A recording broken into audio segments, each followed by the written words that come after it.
Specially যুব সমাজকে এই নিয়াত করতেই হবে, আদারওয়াইজ আপনারা সামনে ভয়ঙ্কর বিপদ দেখতে পারবেন। এমন ভয়ঙ্কর সিচুয়েশন আসবে যেটা কল্পনাতেও নাই এই মানব জাতির।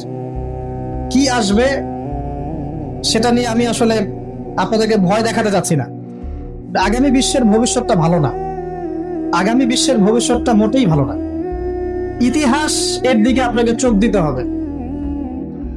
পৃথিবীর সৃষ্টি থেকে নিয়ে কিয়ামত পর্যন্ত একটা বিষয় খুব কমন, সেটা কি? যুগে যুগে যারাই আল্লাহ রাব্বুল আলামিনের তাওহীদ এবং তার নবীর সুন্নতকে অবজ্ঞা করেছে, আল্লাহ পাক কাউকে এই পৃথিবীতে স্থান দেন নাই। এই ইতিহাসটা কোরআন এবং হাদিসের পাতায় পাতায় আছে। সময়ের শপথ করে আল্লাহ পাক আমাদেরকে বলছেন, ইতিহাস ঘেটে দেখো, পিছনের দিকে তাকিয়ে দেখো। যুগে যুগে যারাই আল্লাহ এবং তার রাসূলের অবাধ্য হয়েছে, আল্লাহ পাক কাউকে এই পৃথিবীতে স্থান দেন নাই। এক নম্বর দেখেন, ওই যে নূহ আলাইহিস সালাম স্থান পেয়েছে? নূহ আলাইহিস সালামের যুগে যে মানুষেরা আল্লাহর বিরোধিতা করেছিল, তারা কি টিকতে পেরেছে? পারে নাই। মাত্র 40 বা 80টা পরিবার নাজাত পেয়েছে, বাকি সবাইকে আল্লাহ পাক ডুবিয়ে মেরেছে। পৃথিবীতে এখন আমরা যারা বেঁচে আছি, আমরা কিন্তু ওই 40 বা 80 পরিবারের সন্তান। আমাদের পিতামাতা কিন্তু ওইদিকে, যারা ওই সময়ে মহাপ্লাবন থেকে উদ্ধার পেয়েছে, নাজাত পেয়েছে, আমরা কিন্তু তাদেরই সন্তান। আর বাকি কাউকে আল্লাহ পাক পৃথিবীতে রাখেন নাই। আল্লাহ কিচ্ছু যায় আসে না। একটা হাদিসে আছে, পৃথিবীর দাম আল্লাহর কাছে একটা মাছির পাখার সমানও না। এই যে ফয়জুল কালাম বইটা আছে, পড়ে দেখবেন। এই বইটা বাসায় রাখতে পারেন, অনেক চমৎকার একটা বই। এখানে অনেক হাদিস আছে যেটা আপনাদের জন্য খুব ইজি হবে, স্পেশালি যারা জেনারেল লাইনে পড়াশোনা করছেন। মাছির একটা পাখার পরিমাণ দাম যদি আল্লাহর কাছে থাকতো এই পৃথিবী, তাহলে আল্লাহ পাক এই পৃথিবীতে কোনো কাফের মুশরিককে পানি পান করতে দিতেন না, এক ঢোক পানিও দিতেন না। মানে এই মহাবিশ্বের যত গ্রহ নক্ষত্র আছে, এগুলোর সামনে পৃথিবীর দামটা অনেকটা এমন। একটা উদাহরণ দিচ্ছি, সমুদ্রে গিয়েছেন কখনো? সি বিচে গিয়েছেন? কক্সবাজারে ওইদিকে গিয়েছেন কখনো? আচ্ছা, নদী তো গিয়েছেন, এই তিস্তার চরে গিয়েছেন না? মনে করেন তিস্তার চরে বিশাল চর, এই চরের মধ্যে একটা বালুর কি পরিমাণ মূল্য আছে? বালুর একটা কণার কি পরিমাণ দাম থাকতে পারে? এই পুরো মহাবিশ্বে পৃথিবীর অবস্থানটা এতটুকুই, বরং তার চেয়েও কম। পুরো মহাবিশ্বে পৃথিবীর অবস্থান এর চাইতেও কম, যতটুকু একটা বিশাল চরের মধ্যে একটা বালুর মূল্য। পুরো বিশাল সমুদ্র সৈকত, এই সমুদ্র সৈকতে একটা বালুর কোনো দাম আছে? একটা বালুর কণার? ওটা থাকলেই কি না থাকলেই কি? পৃথিবীর অবস্থানটা ঠিক এমন মহাবিশ্বে। ওই পৃথিবীতেই আমরা এখন বসবাস করছি, আর আমরা মনে করছি যে আমরা পৃথিবীতে চিরস্থায়ী হব। এই দুনিয়াটা আমাদের, এখানে যা ইচ্ছা আমরা তাই করবো, এখানে পলিটিক্স করলে যা ইচ্ছা তাই করবো, এখানকার অর্থনৈতিক দায়িত্ব পাইলে যা ইচ্ছা তাই করবো, এখানকার সামাজিক নেতৃত্ব পাইলে যা ইচ্ছা তাই করবো, হ্যাঁ, এখানকার ধর্মীয় নেতৃত্ব পাইলে যা ইচ্ছা তাই করবো। আমাদের ভাবটা এখন এমন। অথচ পৃথিবীর মূল্য আল্লাহর কাছে একটা বালুর পরিমাণও না, একটা মাছির পাখার পরিমাণও না। তো আলী রাদিয়াল্লাহু আনহু একটা কথা বলতেন যে পৃথিবীতে মানুষ এমন ভাবে বিচরণ করে যে মানুষ মনে করে যে পৃথিবীতে সে ছাড়া আর কিছুই নাই, আর পৃথিবী থেকে মানুষ এমন ভাবে চলে যায় যে মনে হয় পৃথিবীতে সে কখনো ছিলই না। এটা আলী ইবনে আবি তালেব রাদিয়াল্লাহু আনহুর কথা। কত গভীর কথা, চিন্তা করছেন? পৃথিবীতে যখন মানুষ বসবাস করে, তখন মানুষের কাছে মনে হয় যে দুনিয়াটা আমাদেরই, দুনিয়াতে আমরা ছাড়া কিচ্ছু নাই, সবকিছু আমাদের, এই দুনিয়ার মালিক আমরাই। মুখে হয়তো বলে যে আল্লাহ বলে একজন আছে, কাজে কিন্তু আসলে মানে না। কাজে কিন্তু আসলে মানুষ সেটা স্বীকার করে না।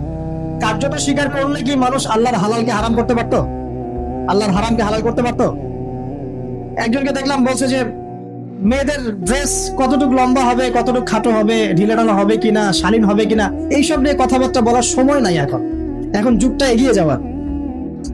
তো যুগটা কি নগ্ন হয়ে এগিয়ে যাব? এই যুগে কি নগ্ন হয়ে এগিয়ে যাবো?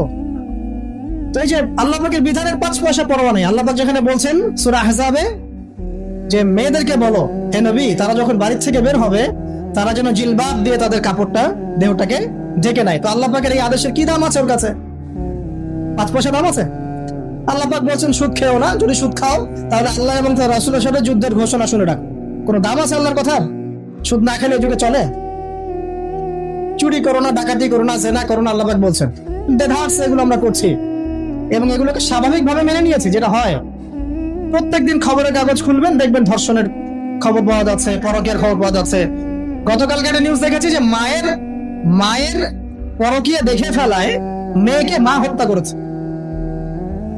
মায়ের পরকীয়া দেখে ফেলায় মেয়েকে মা শ্বাসরোধ করে হত্যা করেছে। আর কয়েকদিন আগে দেখলেন তো যে মাকে ছেলে আবার গুলি করে হত্যা করল।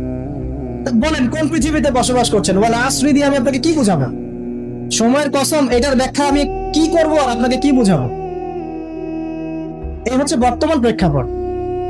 তো দেখুন, আল্লাহ পাক সময়ের কসম করে বলছেন, যুগের পর যুগ তাকিয়ে দেখেন, যারাই আল্লাহ এবং তার রাসূলের বিধানের পরোয়া করে নাই, আল্লাহ পাক কাউকে এই পৃথিবীতে টিকতে দেননি। শুধু একটা সময় দিয়েছেন, কাউকে 100 বছর, কাউকে 1000 বছর, কাউকে 500 বছর, কাউকে 700 বছর। একদিন না একদিন আল্লাহ পাক এদেরকে ধ্বংস করে দিয়েছে। নূহ আলাইহিস সালামের পরে আসেন আদ জাতি।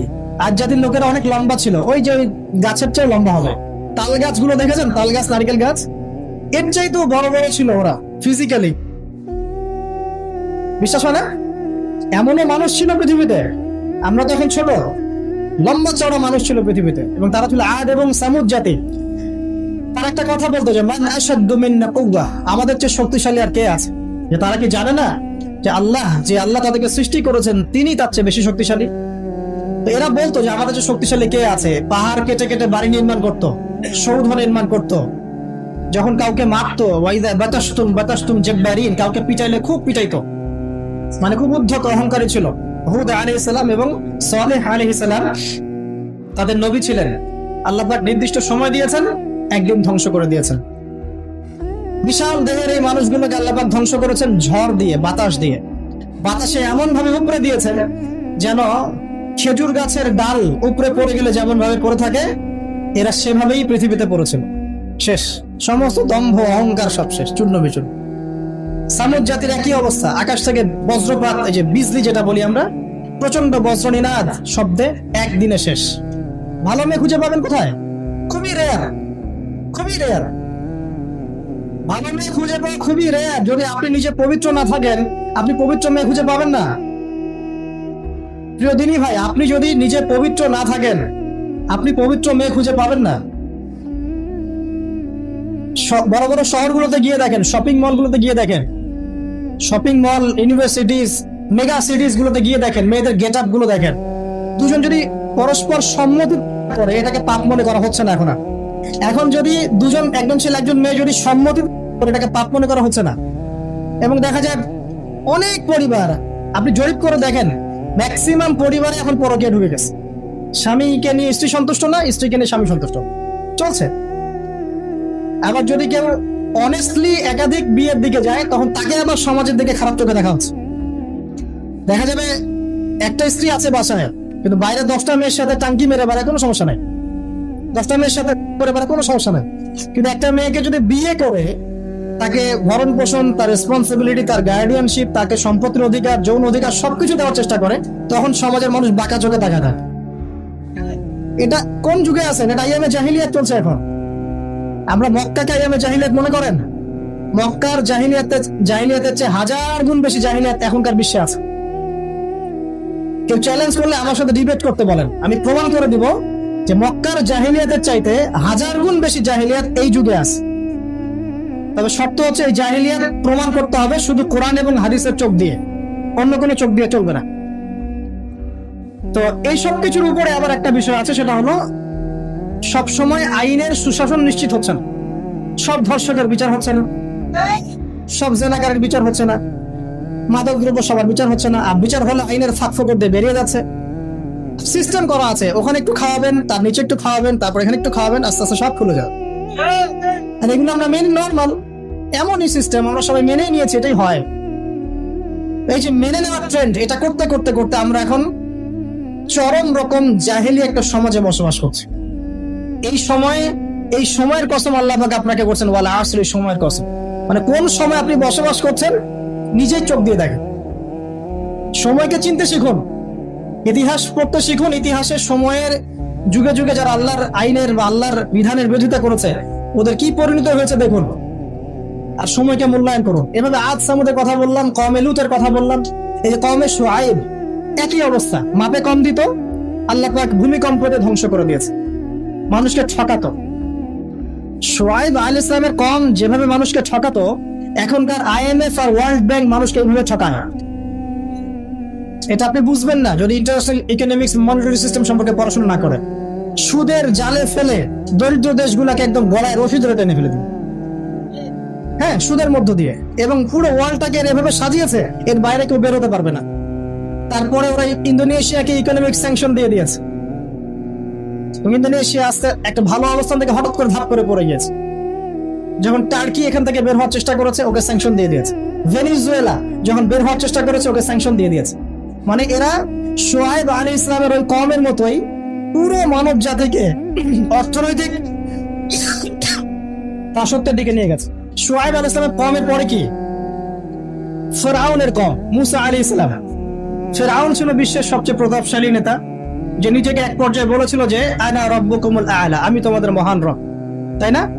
সে বলেছিল যে আমি তোমাদের জন্য যা ভালো মনে করি আমি তাই করি, এবং আমি তোমাদেরকে সরল পথ দেখাই। এটা ফিরআউনের স্টেটমেন্ট, এটা কিন্তু ফিরআউনের স্টেটমেন্ট।